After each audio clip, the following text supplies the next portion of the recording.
Podcast, episódio 78. Estamos aqui para avançarmos na nossa série sobre a Portaria 1467/2022, tratando de hipóteses atuariais, que é um tema imprescindível para a sustentabilidade dos regimes próprios de previdência social. Hoje trataremos os artigos 43, 44 e 45 da seção 6, que trata do fator de capacidade, trata das hipóteses a serem observadas pelo atuário para o cálculo atuarial, imprescindível, inclusive, esses fatores que constam nos artigos para avaliação atuarial. E para traduzir esses conceitos todos em tema que nós temos aqui hoje para falar na avaliação atuarial, como se aplica, qual o funcionamento e tal. Estou aqui com Éder Moraes, mais uma vez conosco, dando sequência à série, participando como ator principal do nosso longa-metragem. Éder, bem-vindo a mais um podcast. Obrigado, muito obrigado pelo convite. Quase um rábulo atuarial já, né? Acho que já pode aí trabalhar com atuários para elaboração de cálculo, acho que vai dar um resultado bom. Trabalhar com atuários, não como atuário, né? Com atuários, exatamente, não como. Como precisa de uma formação que não é muito simples. E específica. Totalmente. Tal como os conceitos que a gente vai trazer hoje aqui, muito bacana. Também não tem a formação para atuário em todas as universidades. Tem as universidades restritas que possuem o curso, inclusive. Até porque também é uma procura não tão expressiva, vamos assim dizer, né? Nada que justifique um aumento significativo de oferta de cursos, mas precisava ser melhor difundido, pelo menos para que todos os estados tivessem ao menos uma universidade que fornecesse esse curso, né?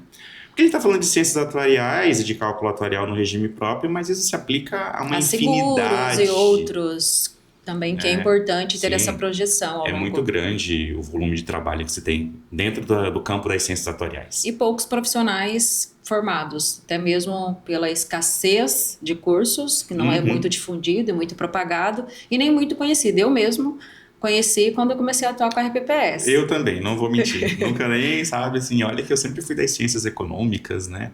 Gostei muito, tá? Fiz a minha formação em administração, estudei economia, estudei contabilidade, estudei matemática financeira e desconheci a ciência atuarial.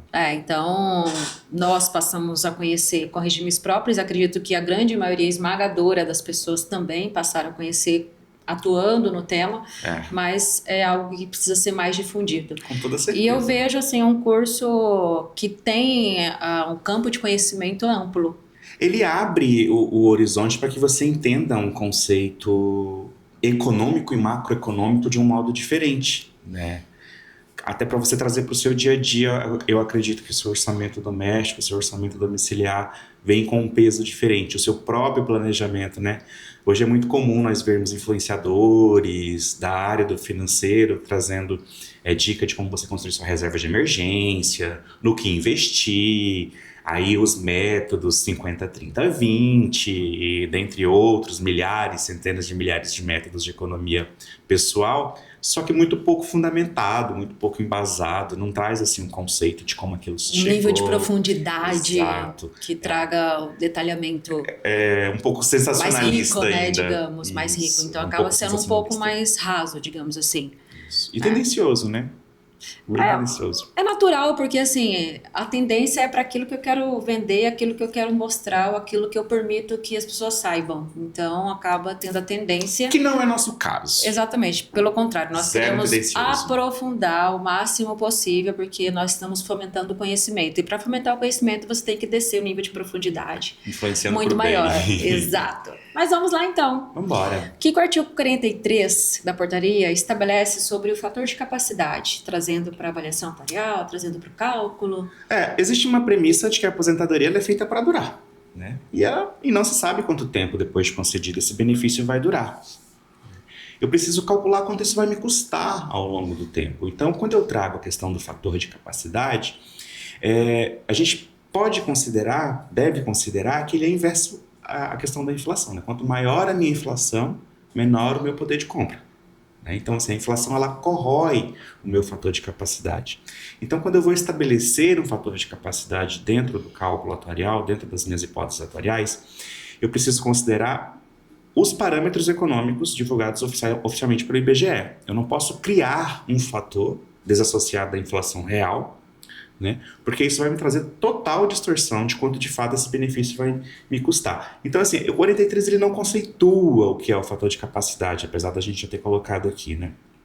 Que é esse contrapeso, é uma peça de contrapeso na apuração do cálculo de quanto o benefício vai me custar no futuro, né?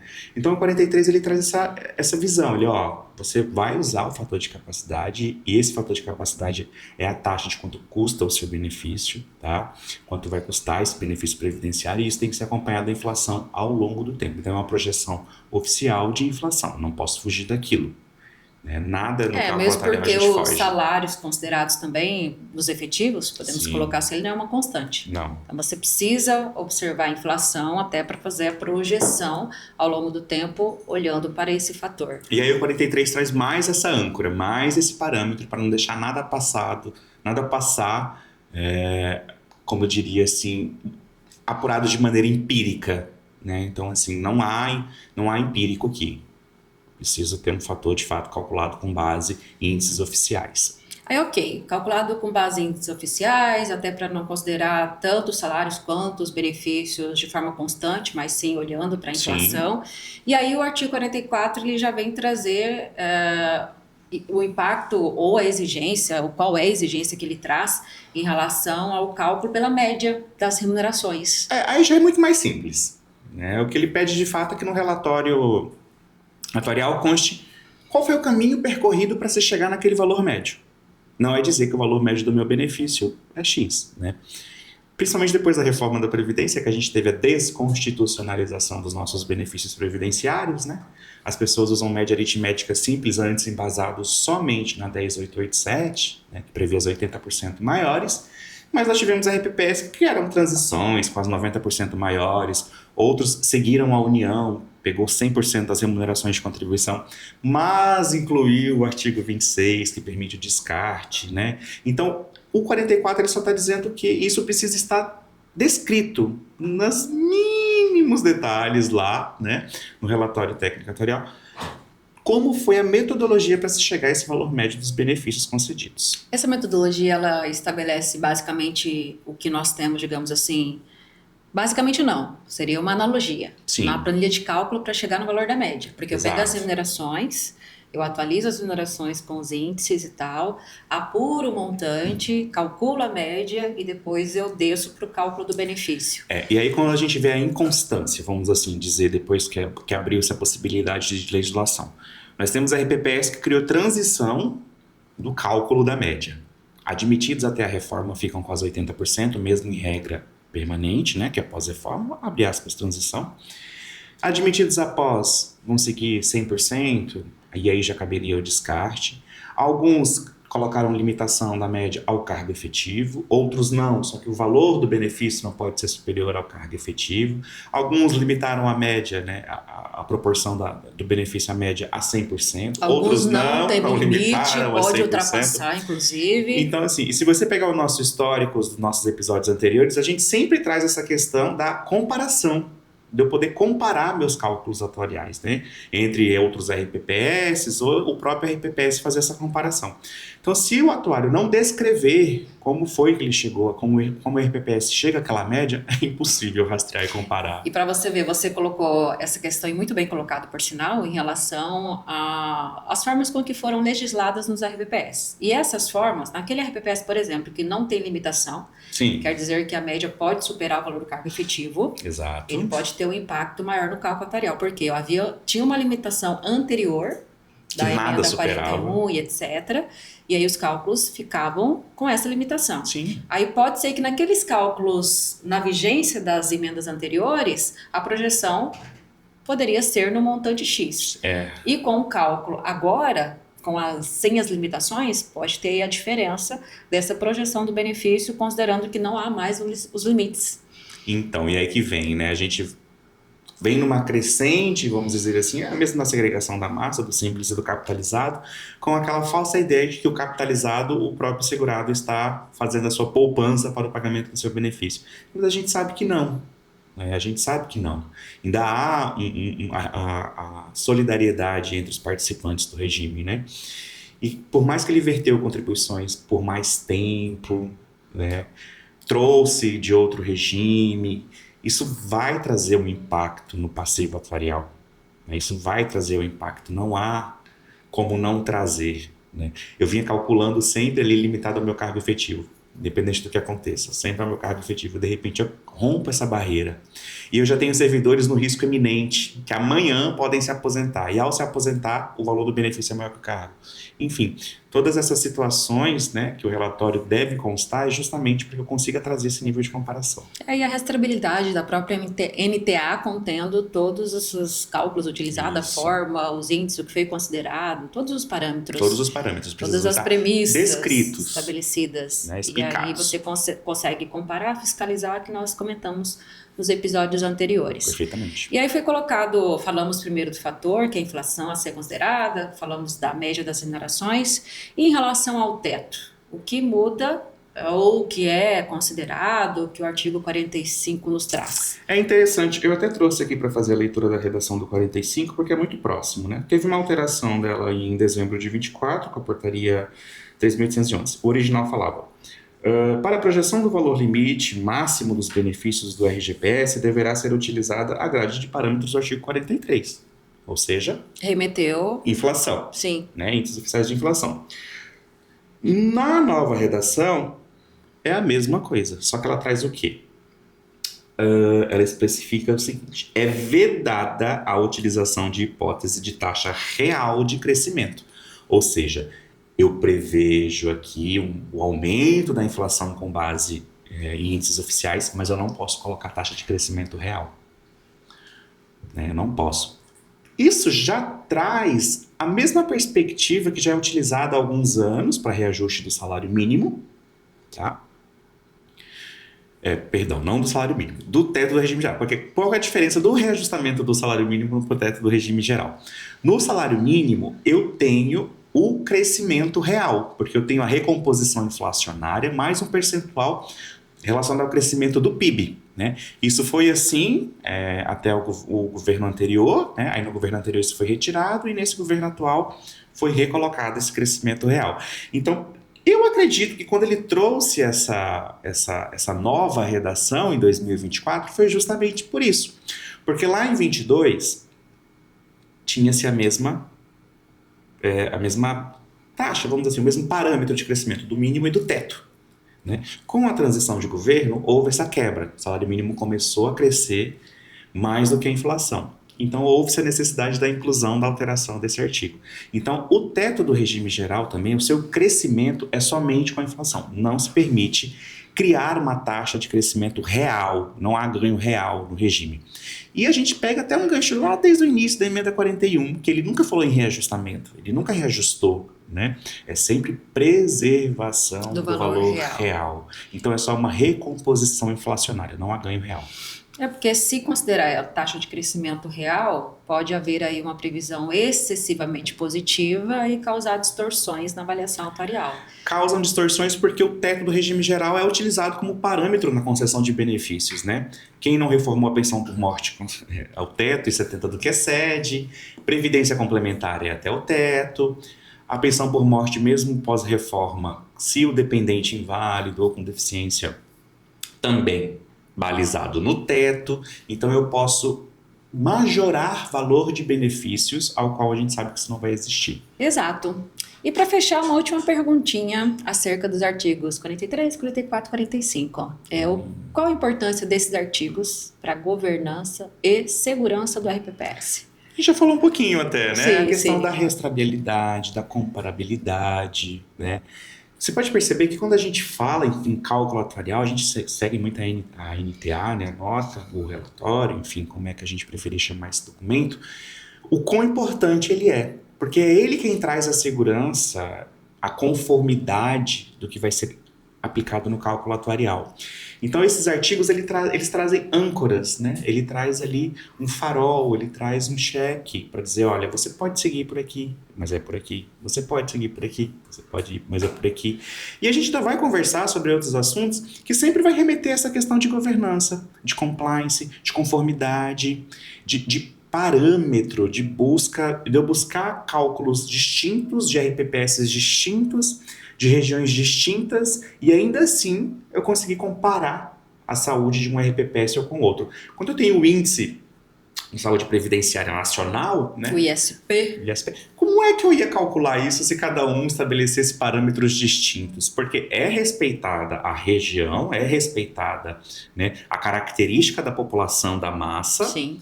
Mas os parâmetros devem ser os mesmos, os índices devem ser os mesmos. Isso é o que permite a comparação e o rastreio da informação. E até a própria fiscalização dos órgãos de controle. Sim. Porque se eu tenho tudo documentado, tudo mapeado, com a rastreabilidade e tal, facilita a fiscalização. E é imprescindível que os órgãos de controle tenham condições de fiscalizar. E eles vão ter condições de fiscalizar se a RPPS segue tudo que estabelece. Exatamente. As normativas, portaria e as legislações que regem o tema. Trazer um exemplo muito assim, do cotidiano nosso. Vamos fazer um bolo. A receita pede 3 ovos, eu coloquei 2 ovos. A receita pede manteiga, eu coloquei óleo de soja. O bolo deu errado. Por quê? Não seguiu. Foram os ovos ou foi a receita? Não seguiu o checklist, a receita. Foi o ovo, foi o óleo? O que foi que fez que deu errado? Eu não sei. Então, assim, se eu descrevo, se eu tenho uma receita, eu consigo rastrear, eu consigo comparar, né? Eu tenho um benchmark muito mais fácil. E você sabe que deu errado porque você não seguiu o que estava exatamente ali. Eu posso ter seguido 3 itens, mas outros 4 não. E aí, o que deu errado? Os 4 que eu não segui, que deveria ter seguido para chegar no resultado. Exatamente. Então, só que se eu não sigo a receita, se eu não tenho anotado por que eu não segui aquela receita, eu não vou conseguir comparar. Exatamente. Então, isso é extremamente importante. E vamos para o nosso Agenda Coffee do episódio 78. Os artigos já acabamos de falar sobre. Exato. Para esse episódio, quem é o convidado que você pensou para tomar um cafezinho, falar sobre a RPPS? Que tema seria? Dessa vez, eu gostaria de ter uma conversa lá no Ministério da Educação. A gente começou falando das universidades, né? Não necessariamente a criação de uma estrutura de cursos de ciências atuariais, mas eu acredito que seria muito interessante a inserção de disciplinas relacionadas às ciências atuariais, não só nos cursos das exatas, mas também nos cursos de humanas, né? Nas ciências sociais, para que as pessoas que venham a falar, por exemplo, de política pública, de saúde, de educação, ou de números mesmo, propriamente dito, consiga compreender, né, como é que funciona o cálculo atuarial, como é que ele se aplica. Porque o cálculo atuarial, a gente está falando aqui muito do regime próprio, né? Mas a gente falou no início também. Tem o cálculo atuarial que eu posso fazer de mim mesmo, do meu grupo. Então, assim, eu percebo que algumas discussões ainda são muito rasas por falta de conhecimento. Eu quero fazer uma coisa, eu quero propor alguma coisa, mas eu não sei como é que isso funciona. Então seria muito interessante que algumas disciplinas de ciências atuariais, principalmente as teorias, né, os conceitos, o que fundamenta essa ciência, fossem inclusas no currículo das universidades públicas e particulares. Talvez uma grade ali sobre gestão financeira e colocar as ciências atuariais embutidas na gestão financeira, porque de fato, algo que é necessário para o dia a dia é ensinar sobre gestão financeira. Exato. E a escola não ensina sobre isso. Não, a vida ensina, mas ensina de uma forma tão dolorida. Exato. Então, a vida, na verdade, acaba dando uma surra financeira nas pessoas. E aí, alguns aprendem e outros não chegam no nível de aprendizado necessário para a sobrevivência. Então, é imprescindível. E, claro, as ciências atuariais trazido para o dia a dia seria algo a ser inserido dentro da disciplina para poder, então, educar as nossas crianças para crescer com esse conhecimento. Tem algumas crianças de 30, outras de 40. Também. Tem uns que internamente crianças, alma jovem, alma criança e tal, que acaba não conseguindo absorver e aprender. Seria bacana, faria bem para nossa sociedade. E assim, às vezes ela não consegue absorver e aprender porque nunca chegou até ela. Tem esse fator também. Então, é importante sim nós trazermos para que todos tenham acesso ao conhecimento, tenham acesso à informação. Porque tem aquela coisa, aquela questão, né? Uma coisa é a pessoa pecar ou errar pela falta de conhecimento. Outra coisa é por saber e conhecer e ainda assim, errar escolher. Por si só. Aí já é o poder de decisão, de escolha. Sim, mas eu acho que seria difere interessante. Muito. Muito bem, gratidão pela agradeço. Valiosa contribuição de mais um episódio. Os 78 já, estamos aí próximo do 100. Vamos bater a casa Vamos do bater. 100. Não está tão distante assim. Quase 2 anos, né? Quase 2 anos. Temos muita estrada já. Um chão considerável. Graças a Deus. E gratidão a você que esteve conosco até o final desse podcast. Se não assistiu ainda os outros episódios, convido a assistir. Tem sido bem interessante falar sobre avaliação atuarial, as hipóteses envolvidas. Estamos, inclusive, encerrando praticamente essa sessão e vamos entrar em outras sessões dos temas relativos à portaria. E se você ainda não segue a Agenda Assessoria nas redes sociais, siga-nos Instagram, Spotify, Facebook, LinkedIn. Toda semana tem um episódio novo para falar de RPPS com vocês. E para nós, o mais importante sempre é estar conectado com você. Muito obrigada e até a próxima!